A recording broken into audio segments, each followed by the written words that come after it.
One of the industries where violence is most prevalent is the healthcare system, with clinical staff being one of the most at-risk occupations. We put our competitors to the test by placing them in common scenarios that healthcare workers face on a daily basis. Let's see how our martial artists deal with a situation that people without their skill sets are expected to resolve consistently.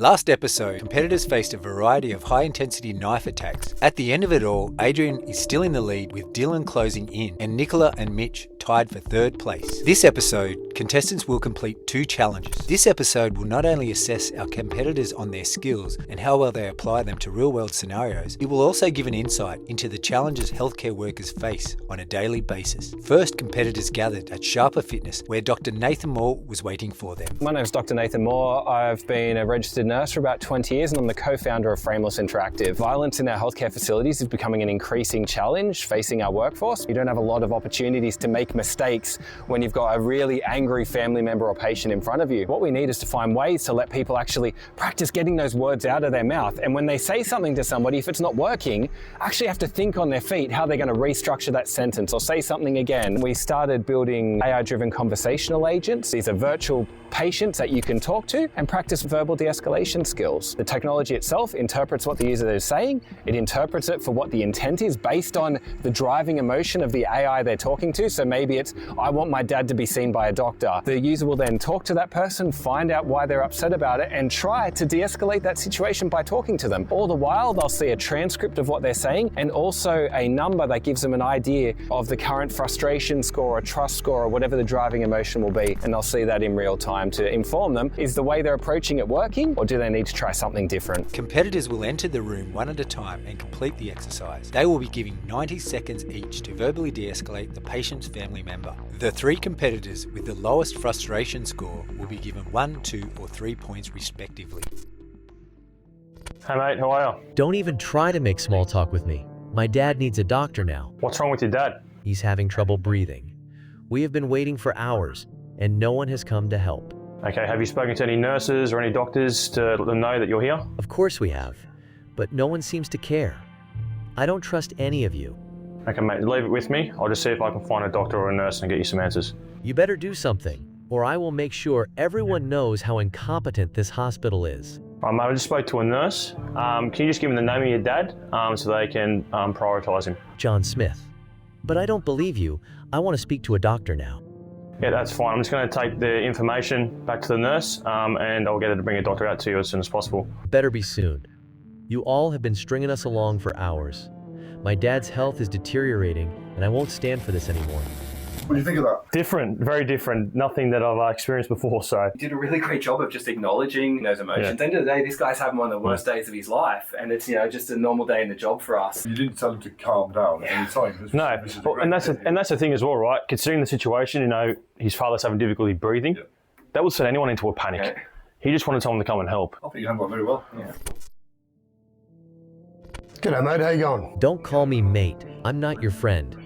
My dad needs help, not small talk. Absolutely understand what you're talking about.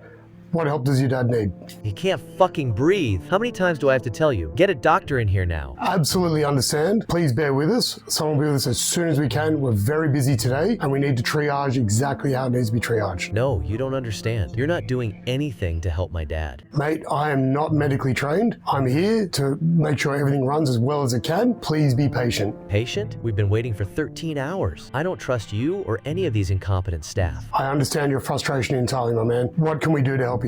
Don't call me your man. Just do your job and get a doctor in here. Mate, my job? Well, All right, how you feeling after that? Oh, frustrated because it didn't register my text. I understand, mate. And I was like, oh, I said way more than that. I guess that can be one of the challenges with using technologies like this. I'm frustrated. I find it far more easier in person.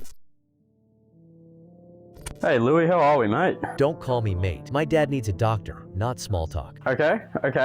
Has a doctor been called already? Of course they've been called, but clearly they're taking their sweet time. Yeah, I'm sure this place is pretty flat out at the moment. Doctors are run off their feet. You know what things are like at the moment. A lack of funding and lack of people doing the job. Don't give me excuses. My dad's life is on the line here, and all I'm getting is bullshit from you people. I understand that your father's life is on the line. Doctors should be on the way, and if it was important, there would be doctors here. I'm sure that it's not as crazy as it may seem. Then why is he still laying here without a doctor seeing him? That's a good question. I'm not aware of the going-ons of doctors here.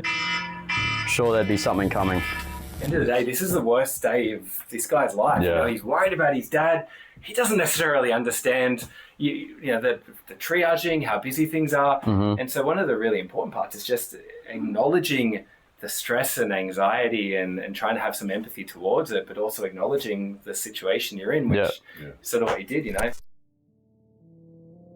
Hey Louis, how are you going? What's going on? My dad is having trouble breathing, and we've been waiting for 13 hours. Why hasn't a doctor seen him? I wouldn't be aware of why a doctor hasn't seen you yet. I will go and see that straight away. I've just come on shift myself. I was coming in and I heard that there might have been something going on, some situation. I'd like to find out your perspective. What's going on with you? How are you feeling about the situation, mate? You must be pretty angry. Angry doesn't even begin to describe it. I'm furious. My dad could die because no one here seems to care. That's really frustrating. I'm going to go and see to this right away. Like, could you just give me a minute to get you sat down? I want to go see a doctor for you to get you some immediate assistance where I can. Fine, go get someone. But if they're not here in 5 minutes, I'm going to start flipping shit. There you go, mate. I've just come on shift, obviously. I've only just arrived and turned up, so I can't pretend to know more than what I do. Yeah. So, like, if I bullshit him, right, he's probably going to get angrier. So the only thing I can do is just try to speak authentically with the poor bugger. That piece, the authenticity, like that's one of the biggest things you can do in this. The reason the doctor hasn't seen him is because it's not because they don't want to see them. It's because it's a busy ED. And he may not have been triaged at the same level. And so it's just acknowledging in these situations, and whether it's a hospital, whether it's a corporate setting, whatever it might be, is how can you help address the needs and the concerns of the person you're trying to de-escalate and what's within your ability. Hello, sir. How are you? What the hell is wrong with this hospital? My dad has been waiting for 13 hours and still no doctor has seen him. Sorry to hear about that. What can I do to help you? Is there anything I can do? Is there anything I can offer? Do you think I'm stupid? You've been saying the same thing for hours now. My dad needs to see a doctor, not some incompetent nurse. I wouldn't say that to you. My father died as well. I'll empathize with you with that. I want what's best for you in this moment. Let's get started. Let's get things happening. Let's help. I'll do my best to help you. Let's do it. Save your empathy. I just want my dad to see a freaking doctor. Okay, I'll do my best. I'll get on the radio. I can make a call. I'm only a security guard here. I'm not a doctor. I'm not anything. I can call anyone to help you right now. If probably the worst case scenario is to wait, you're with me right now. I'm going to help you as much as I can. Fine, just do something. I'm not leaving until my dad sees a doctor. I've done similar stuff. I worked in the ATO and we've had people coming there and threatening. There was a lot of stuff I really loved about the way you interacted there. Like, and there's things that aren't necessarily reflected in the experience. You know, your body language was great, your tone of voice was great. Yeah. And so there were some really interesting ways you approach it. I could tell you'd experienced some stuff like this before, and that sort of came through. But as I said, that idea of how can I meet the needs that you have? What does that look like? That was my goal. Yeah. Yes, sir. I'll call the doctor. I'm not a doctor, but what can I do for you? And listening, that's right. They want to be heard. Yeah, I was basically his therapist there as much as I can be. Right from the get-go, it's an emotional experience once you go in there. No one wants to hear the words, I'm going to hospital, unless you're having a baby or something like that. It's not, it's the start of that snowball. Then you get in there and you have to wait. There's noise, the eating, all those things. Like, it's the perfect storm for violence. Yes. And, it's a tough situation. That's why there's so much violence prevalent in our hospitals. Yes. Adrian finished with a total of 55. He was very empathetic and also tried to negotiate a viable solution. His demeanour was ideal and he appeared to be genuinely concerned for the patient, which goes a long way. Dylan finished with 67. He displayed great communication skills and his calmness and approach is conducive to de-escalating. He also provided rationale as to why it was taking so long for the doctor to visit. That helps to alleviate the uncertainty of the situation. Nick finished with 72. He showed great empathy and utilised the same boat approach by speaking about his father. That is a great strategy to help with de-escalation. Nathan also finished with 72 points. Nathan was very honest with Louis and also made a sincere effort to try and help him in his cause. Mitch finished with 86. He said a lot of the right things in terms of triaging, etc. However, Louis' initial response to being called mate was very negative. Mitch then proceeded to call him mate 2 more times, as well as my man, which he also displayed a disdain for.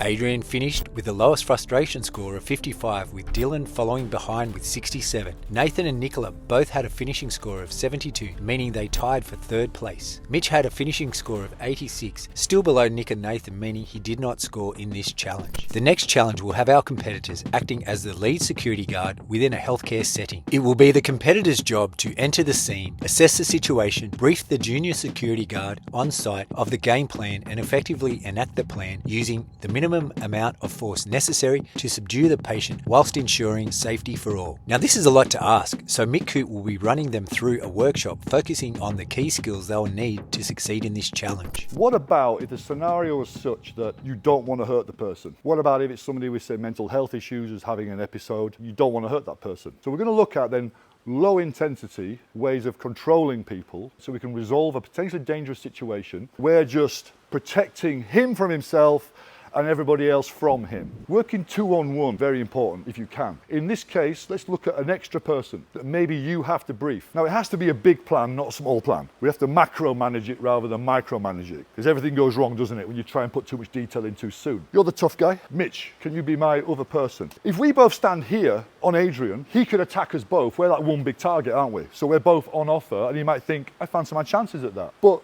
if you're standing off to a flank slightly, now we would call this contact and cover. Establish yourself as a contact, I'll do the talking. You're looking at me thinking, yeah, I could punch him, but if I punch him, he's probably going to grab me. Or I could punch him, but if I punch him, he's probably going to grab me. So you walk in and go around, so he knows you're there. You're not going to surprise the guy. So now I can talk to you. Now I might have briefed you beforehand. Look, I'm going to talk to this guy. If I'm not getting anywhere, it might be a loud environment. If I say, okay, mate, no problems. If I do this, wrap him up. That's all. No leg kicks, no nothing, no arm locks, no nothing. Think big picture, throw a net over him, metaphorically speaking. We've had that talk already, yeah? If it goes off, wait for my signal, just wrap him up, contain him. We're gonna go in, good approach, put my hands up, just in case he lashes out at me straight away. Is there a problem? The communication isn't working, the rhetoric isn't working. I'm gonna step back, this guy's gotta go on the floor. He contains him, I can move in now, I can be safe on this arm, for instance. I've got a good approach. I'm not gonna dive on this guy and rip his legs out. What could happen if I did that? Head on the floor, yeah? Look at how violent a standard double leg is in the cage. Yeah, you're trying to do that, aren't you? You're trying to stun the guy on the floor. Can't do that if it's a concrete floor and we don't want to hurt the guy. Can't do it in a room where there are tables and chairs where his head could collide with on the way down. So we need to take him down with control, don't we? So if Mitch is going to demonstrate this because my knee's so bad, just go for containment on him for now, just in case you are on your own. Slide down his body. Now squeeze his knees together. And then using that position, lean on the guy. Slide down, get across his knees, and lean. Now what did that do? That gave him the chance to break his own fall. You never want to restrain an arm and then plough someone into the ground because they can't stop themselves. It's facial injury. Big lawsuits. Now that would be my job. But because I'm old and broken, I'd rather Mitch, young and studly like he is, demonstrated it instead. He's got him contained, so I've got a window of opportunity now for a static person to go down. I take his legs out. Now if I'm doing the containment, Mitch, I've got him wrapped up. You've gone for the legs. Before you push, shout clear. And I'm going to guide his head down, just so it doesn't impact anything. And when he is on the floor, I'm going to pin his head down. On the floor then, for restraint, we need to turn the guy over, really. If I'm lying on my back, I can fight you still on the floor, can't I? If I'm on my front, I can't. So we want to get the guy face down. I'm not going to micromanage how you do that now, because this is not the full instructional package, etc. What the hell's going on here? Look at everything else. You know well. What's the charge? Enjoying your meal? Succulent Chinese meal? Let go, my mate. Oh, God. So if you can say to a guy, look, guy over there, if this goes wrong, I'll go and talk to him, just get to a flank, get close enough to grab him straight away. And you know what? If I do this, just put some kind of body lock on him. So pretty much this is a very common healthcare scenario. When they came into the scenario, you had Ben, who was an agitated patient, who was arguing with his brother, Dave, as he's rejecting the recommended medical treatment. Ben becomes quite heated and aggressive with his brother. And what participants have to do is, they're a security guard in the hospital, they have an offsider who's a beginner, and they have to come in, they have to brief the offsider on what they need them to do, and they have to go in and put their plan into place. What makes this increasingly complex is the environment. So there's limited space, there's hazards all around in a hospital, and also the patient's brother and or family and friends are also in the environment. So if you're roughing this person up, it's going to enrage the family as well, so it could turn into a multiple attacker scenario. And so Dave was instructed, if they were getting too rough with Ben, that he could intervene to some extent and try to pull them away. So in hospital, this happens all the time because you have people that are affected by, drugs and mental health and dementia, delirium, and all kinds of things. So it's not necessarily their fault that they're behaving in this manner. So not everyone deserves to be beaten up, you know what I mean? Like some people, it's not their fault, and we need to be a little bit empathetic towards that. Contestants in this one, they're judged on their briefing, how they brief the inexperienced staff member, their communication and situational awareness, and being mindful of sharps and furniture and various other implements in the environment that are hazardous, as well as their ability to interact with the actual patient, with the patient's family, take them down in a manner that's not going to hurt them, restrain them in a manner to where they have situational awareness, can see everyone in the room. Where that happens, is it close to the bed or close to, where there's IV poles or various other things that they could pick up. So we take all those things into account. So it's a multifaceted scenario where, again, it's more than just fighting. Please note that each individual workplace has its own method of restraint. In New South Wales hospitals, it is a coordinated team restraint that is different to this particular version.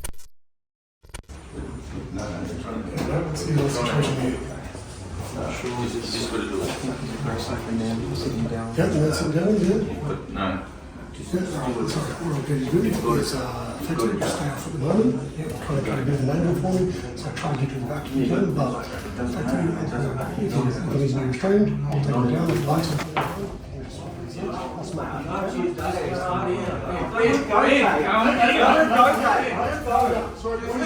What is your name? My name's Ben. Ben? Mitch, mate. Thanks for Mick, mate. I want to go, mate. I want to go, Mitch. I want to go. Dave wants me to go, and I want to go. It's absolutely no problem, mate. It's absolutely no problem. But look, first of all, so have you introduced yourself? I don't want security. I don't want security. Stay away from me, security. No, don't. I don't want to. I don't want to go. I don't want to go. No, mate, calm down. Hey, calm down. Hey, calm down. Hey, it's my brother. It's my brother. When he comes out, put your hand on the back. We'll lift you up, that's absolutely fine. We'll lift you up, that's absolutely fine. Calm down, sir, please. The faster you stop resisting, the faster we get resolved this hand. It's alright, mate. It's alright. Calm down. You're good. You're good. Awesome. Good. You got those right? Fantastic. Okay, so happy with that? Yeah, very right. good. I'm Detective Handsome Bastard. I'd like you to give a verbal statement as to what you did to that young man over there. So at the point in time, tried to ascertain the gentleman's identity. At the point where he was agitated, I asked him to comply, calm down. He was getting very agitated at that point in time. When we went to, it appeared that he went to go for my colleague, restrained him, controlled him down to the ground, started using verbal communication of trying to get him to comply. Once again, the person in question was resistant and did not follow orders, and so used appropriate techniques, again, minimising any harm to the individual to restrain him safely. His brother, who identified himself as the individual's brother, attempted to engage, but he kept his distance, so that was fine.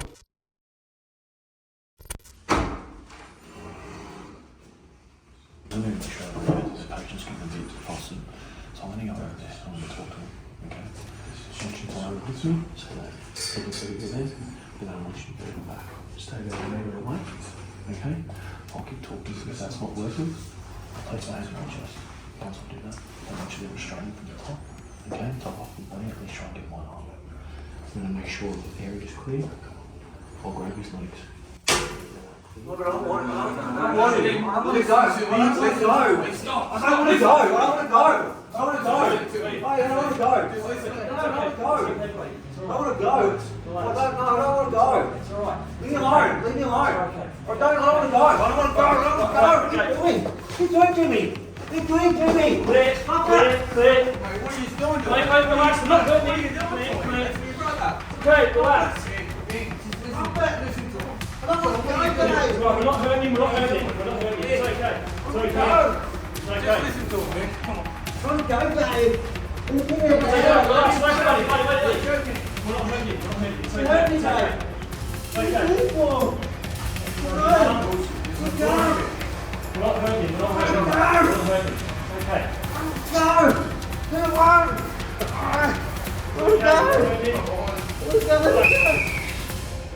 Right, so I came in, saw there was one of my patients who was getting a bit agitated, hands were going everywhere, he was getting really frustrated, looked a bit confused as well. So I approached the security guard and I just said to him, look, I'm just going to do my job, I'd like you to come with me, let him know you're there so he doesn't think we're trying to jump him or anything. And I said, I'll try and talk him down. If I felt like that wasn't working, I'll give you the signal with the hand on the chest. I just want you to restrain him at the top. I said, we then need to find some clear space so we can take him down. I said, when we go to take him down, I'll grab his legs, I'll yell out clear. I need you to support his head so it doesn't hit the ground. Once we've done that, check our 6, make sure no one's going to run in to think that we're hurting him.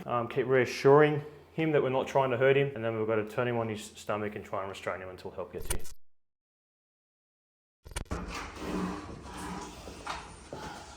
Alright, what's going on? Sitting down, aggressive.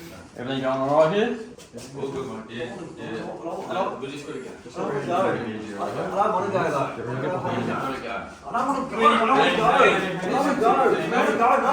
We're just in here. Just listen to him. No, well, there's security here and everything. I don't want to go. We're just here to help. We only want to help. I don't want anyone to go. I just want to let the line. I don't want to go. Mate. I don't want to go anywhere. We're going to get you out of here. We're going to keep you going, okay? No, I'm not going. Dave, you said he went before. Just listen to him, please. Just listen to him. We just need some relax. We just need to get you out of here, okay? No, I don't want to go anywhere. I'm not going with anyone. I'm not going. We have to go. Can't leave you here. Well, I want to stay. I'm not going to go. It's not going to go your way, mate. Alright, we just need to... Which way is it going to go then? I'm going to get where you're going to go, but not going my way. What do you say? He's threatening me. No. He's threatening me. I just want to walk you out. No, you're trying to threaten me? No. Because I'm not getting threatened by you. I don't have security coming in. You go away. I don't have security in. Hands off. Go away. Go away from me. No, I'm not going. All right, I'm not going. I'm not going with you. I'm not going with you. All right, I'm going with anyone. Yeah, we need to calm No, down. Dave. No. I'm done. No. Leave me alone. Leave me alone. Go. No. You're not going to hurt me. Leave me alone. Don't touch me. Listen to him, please. No, Dave. No. You told me this was happening. No. Get away from me. Get away from me. Get away from me. What are you doing? Take him down. What are you doing? Squeeze his legs.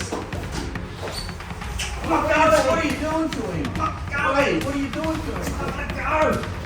I want to go.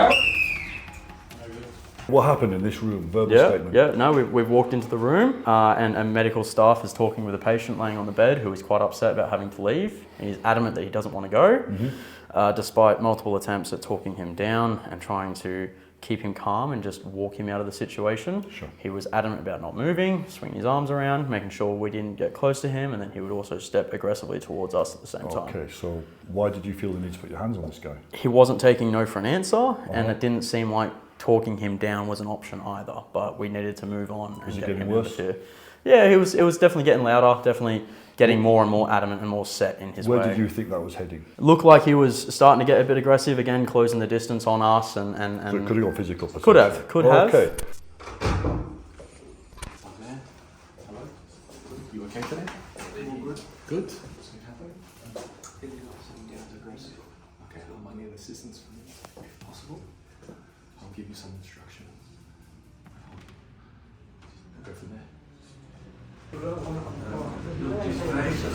Listen to them. Come on it. What are you doing? You're doing it alone.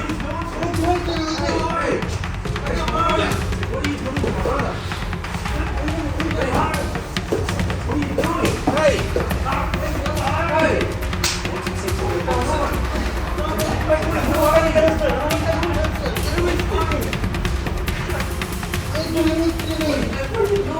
Just getting calm. Security. Good security here. What's happening, sir? Okay. I want to take a minute. Okay. Everything will be okay, sir. Everything there. Once we're calm, we can talk. Once everyone's happy, everyone's calm, sunshine, rainbows, we can chat. We can chat. So what's? I don't. Well, it's okay. It's okay. It'll be okay. It'll be okay. Hey, do I know you? Are you related to Sarah or something? Are you a manager? I entered the room. My fellow guard was there. Discussed with him what's happening in the situation. From what he told me, this situation was going to escalate a bit. Then I approached. As I went closer, it escalated. It risen from there. I don't want to take any chances. I felt within that situation things could have got worse. I used a reasonable amount of force to take him down with the assistance with my security guard. Have you ever worked with that guy before? He was a new. He just started. Okay. So within that time frame, I spoke to him. I asked him for some assistance. So okay, cool. I then asked my fellow guard to control his legs. So we took him down carefully. Thankfully, he landed on his stomach. As I took him to the ground, we left him there. When things were calmer, then we discussed what happened. But within that situation, it started to get more intense. I don't want to take any chances. All right, and that's an accurate recollection of that incident? Yes, sir.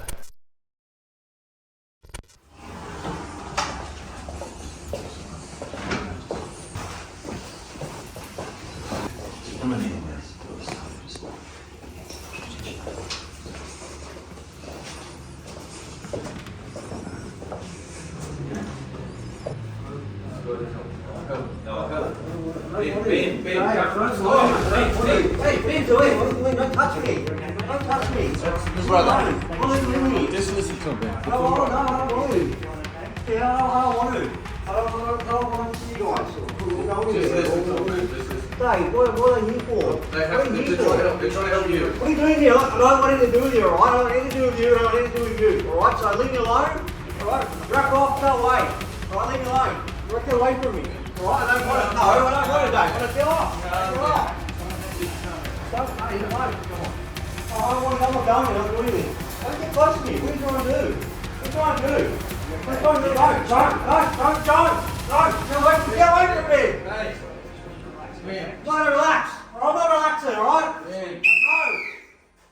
Imagine I'm some sort of authority, police, lawyer, manager, whatever. We're going to get a complaint. After every use of force will be a complaint. I want your complete and accurate recollection of what happened in this room today. Came in and I think it was the paramedic over with the other man who got upset and he started walking up and around, and we were trying to calm him down and relax him. Okay. I seen the paramedic back off and security one came in here. I tried to get him to go over here and direct, and we tried not to make eye contact with him because I didn't want to agitate him. We just wanted to keep him, make sure he was all right. I just didn't want to death stare him like I was going to dominate him.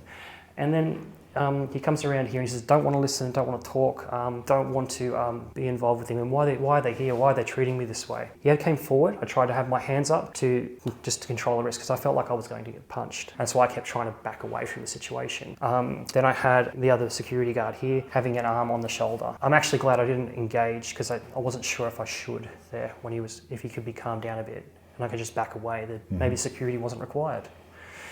But he could have elevated the aggression again though, so we should have kept moving around. Brief the guy, tell him what you expect. A 10-second plan's better than a 9-second plan. You can't expect people to know what's going on in your mind. You didn't communicate with him, don't beat yourself up about it. Because sometimes you win, the other times you learn. Okay? It's in the rear view mirror now. Okay? Thing is, making a mistake is no big deal. If you keep making the same mistake, that's a big deal. Now you're a fool, aren't you? Yeah. But everyone makes mistakes. It's a contest. Mitch did a great job throughout. He briefed the junior and initiated a solid plan. Mitch's takedown could have been a bit softer, remembering this takes place on concrete floors as opposed to the mats provided. Mitch also initiated the restraint too close to the bed, which could prove problematic had the patient been less compliant. Those points aside, he did a great job, and this illustrates the difference between an MMA takedown as opposed to coordinated restraint that is trying to cause the least amount of harm. Adrian was next, and just like Mitch, Adrian did a lot of things right. He utilised his colleague to assist with a softer takedown, and with his positioning in the center of the room, elevated him above Mitch. He did say relax, which is not encouraged in de-escalation. However, he constantly reassured the brother that he wasn't trying to hurt him. Dylan was third. Dylan turned his back on the brother, and family members are quite often the perpetrators of violence in healthcare settings. He also had difficulty controlling the patient, and this struggling often gives the perception of excessive force. The patient was close enough to the bed to use it to inhibit the takedown and potentially grab something off it to use as a weapon. Nick was next, and Nick jumped right in without formulating a plan or briefing his colleague. He was quick to go hands-on. Just like Dylan, the struggling did not make his response look proportionate. At a glance, I think he would have a hard time justifying his response to his employer. Last but not least was Nathan. Nathan led the patient into the corner where there was medical implements that the patient could have used as weapons. Nate also used the word relax and didn't formulate a plan for his colleague. He was signaling to his colleague to act, however with no prior instructions, it was all in vain. For this challenge, Adrian finished in first place, closely followed by Mitch and finally Dylan. The final scores after this episode has Adrian in the lead with 19 points, followed by Dylan with 14, Mitch with 11, Nick with 10, Nate with 4, and Kevin with 3.